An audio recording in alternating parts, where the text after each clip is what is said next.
భారత ప్రభుత్వం ఏర్పాటైన తర్వాత ఎన్డీఏ భారతీయ జనతా పార్టీ నాయకత్వంలోని పార్టీలన్నీ కలిసి ఈ దేశ ప్రజలకి ఏం అవసరం ఉంది అనేటువంటి విషయంలో సుదీర్ఘంగా చర్చించిన తర్వాత ఒక బడ్జెట్ ని ప్రతిపాదించడం జరిగింది. కాంగ్రెస్ పార్టీ రాష్ట్ర ముఖ్యమంత్రి ఆరోపిస్తున్నట్టు తెలంగాణకి ఏం రాలేదు, గాడిద గుడ్డు వచ్చింది అని ఆయన మాట్లాడుతూ ఉన్నాడంటే ఆయన చదువుకున్నది 7వ తరగతి, ఆయన చేసే పని గోడలకేసే సున్నం కాబట్టి అట్లాంటి వాళ్ళకి బడ్జెట్ అర్థం కాదు. కొంచెం చదువుకున్న వాళ్ళని పక్కన పెట్టుకొని చూస్తే బడ్జెట్ ఏమొచ్చింది అనేది కనబడుతుంది. ఇందాక గౌరవనీయులు కేంద్ర మంత్రి గారు చాలా స్పష్టంగా తెలంగాణ రాష్ట్రానికి ఏ పథకంలో ఎన్ని పైసలు వచ్చినాయి అనేది విడమరిచి చెప్పడం జరిగింది. నిన్న బడ్జెట్ క్లాస్ అని బట్టి విక్రమార్క గారు తెలంగాణ రాష్ట్ర శాసనసభలో పెట్టిన బడ్జెట్ లో కూడా కేంద్ర ప్రభుత్వం నుంచి గ్రాంట్ ఇన్ ఎయిడ్ కింద సుమారు 26,000 కోట్ల రూపాయలు, state taxes in central share లో దాదాపు 22,000 కోట్ల రూపాయలు వస్తున్నాయని, ఇది రఘునందన్ రావు సొంత కవిత్వం కాదు. బడ్జెట్ లో బట్టి విక్రమార్క గారు రాసినటువంటి page number 4 budget and glance లో ఉంది. 2 పథకాల కిందనే సుమారు 50,000 కోట్ల రూపాయలు వస్తా ఉన్నాయి. ఇది రేవంత్ రెడ్డి గారికి బడ్జెట్ మీద ఉన్నటువంటి అవగాహన. అది కాకుండా దేశవ్యాప్తంగా 3 కోట్లు ప్రధానమంత్రి ఆవాస్ యోజన కింద 3 కోట్ల ఇళ్లు వస్తాయి. దాంట్లో తెలంగాణ రాష్ట్రానికి కూడా ఇళ్లు వస్తాయి. ఆ వచ్చిన ఇళ్లను కాంగ్రెస్ నాయకులు ఇందిరమ్మ ఇళ్ల పేరు మీదకి ఇళ్లు మార్చుకొని చేసేటువంటి కొత్త కథ పెట్టినారు తప్ప వాళ్ళేం కొత్తగా ఇందిరమ్మ ఇళ్లకి ప్రత్యేకంగా డబ్బులు ఇవ్వట్లేదు. అవి ప్రధానమంత్రి ఆవాస్ యోజన కింద దేశవ్యాప్తంగా మంజూరైన 3 కోట్ల ఇళ్లలో తెలంగాణ రాష్ట్రానికి వచ్చిన ఇళ్లకి ఇందిరమ్మ ఇళ్లని పేరు పెట్టుకుని కాంగ్రెస్ పార్టీ ప్రచారం చేసుకుంది. గౌరవనీయులు నరేంద్ర మోడీ గారి నాయకత్వంలో ఇందాక కేంద్ర మంత్రి గారు చెప్పినట్టు ముద్రా లోన్ కింద గతంలో 10 లక్షల రూపాయల లోన్ వస్తే ఇప్పుడు ముద్రా పథకం సక్సెస్ అయింది. పేదింటి బిడ్డలు ముద్రా పథకాన్ని ఉపయోగించుకొని పారిశ్రామికవేత్తలుగా మారుతున్నారనేటువంటి అంశాన్ని దృష్టిలో పెట్టుకుని 10 లక్షల రూపాయల లోన్ ని 20 లక్షల రూపాయలకి ముద్రా పథకం కింద పెంచినటువంటి ప్రభుత్వం ఎన్డీఏ ప్రభుత్వం, నరేంద్ర మోడీ గారి నాయకత్వంలో పనిచేస్తున్నటువంటి ప్రభుత్వం.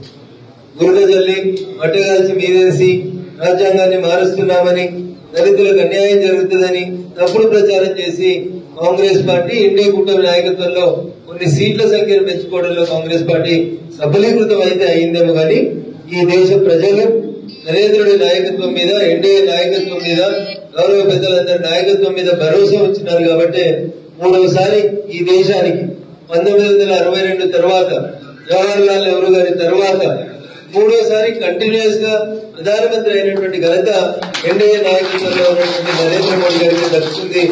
మొదటి నుంచి కూడా నరేంద్ర మోడీ గారు ప్రధానమంత్రి అయినప్పటి నుంచి రిపబ్లికన్ పార్టీ ఆఫ్ ఇండియా నేతృత్వంలో పెద్దలు రామ్దాస్ అథవాలే గారి నాయకత్వంలో వారు ఎన్డీఏ కూటమిలో భాగస్వామి ఆ రోజు నుంచి ఈ రోజు దాకా దళితుల పక్షాన, పీడితుల పక్షాన, అణగారిన వర్గాల పక్షాన వారు చేస్తున్నటువంటి పోరాటాన్ని మేము అభినందిస్తున్నాయి. ఈ రోజు అంత దూరం నుంచి ఇంత దూరం మా మెదక్ పార్లమెంట్ కు వచ్చి గతంలో 1980 में इंदिरा जी ने जीता, उसके बाद टीआरएस का लीडर केसीआर ने जीता.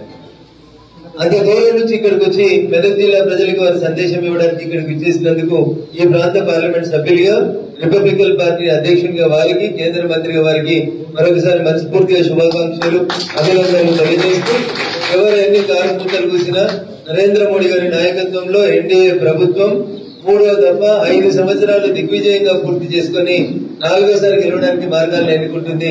బడ్జెట్ మీద దుష్ప్రచారం చేసేటువంటి వ్యక్తులకి బడ్జెట్ అంటే తెలియదు, వాళ్ళకి దాంట్లో వచ్చే పద్ధతుల గురించి తెలియదని మాత్రమే తెలంగాణ సమాజం భావించాలని కోరుకుంటూ నేను ఒక మాట అడగదలుచుకున్నాను రేవంత్ రెడ్డి గారిని. చివరిగా మీడియా తరఫున మా తెలంగాణ పేరు వచ్చిందా బడ్జెట్ లో అని అడుగుతున్నాడు రేవంత్ రెడ్డి.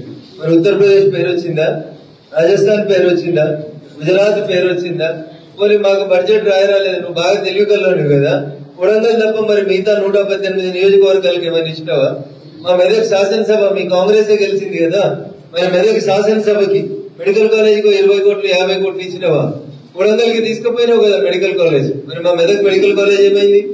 మెదక్ కూడా కొడంగల్కి ఇచ్చినట్టు 4,600 కోట్లు ఈమెని మా ఎమ్మెల్యేలు వేసి అడిగిరా అంటే కొన్ని అది లేదు. ఇది దురిస్థితి.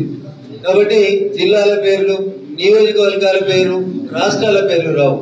బడ్జెట్ అంటే అంకెల కారణి కాదు. బడ్జెట్ అంటే శరీరంలో వెంట్రుకల దగ్గర నుంచి పాదం దాకా అన్ని భాగాలు కరెక్ట్ గా ఉంటే మనిషి ఎట్లా కరెక్ట్ ఉంటాడో దేశంలో కాశ్మీర్ నుంచి కన్యాకుమారి దాకా అన్ని రాష్ట్రాలకి సమపాలనలో సమదృష్టితో చూసేదే భారత ప్రభుత్వం బడ్జెట్. ఎక్కడ లోటుపాటు ఉంటే అక్కడ అందరినీ ఆదుకుంటాం. ఖచ్చితంగా దిస్ ఈజ్ ఫర్ అంత్యోదయ, గరీబుల కోసం పనిచేసేటువంటి పార్టీ ప్రభుత్వం ఎన్డీఏ ప్రభుత్వం. ధన్యవాదాలు. మంత్రి గారికి మరొకసారి శుభాకాంక్షలు, అభినందనలు.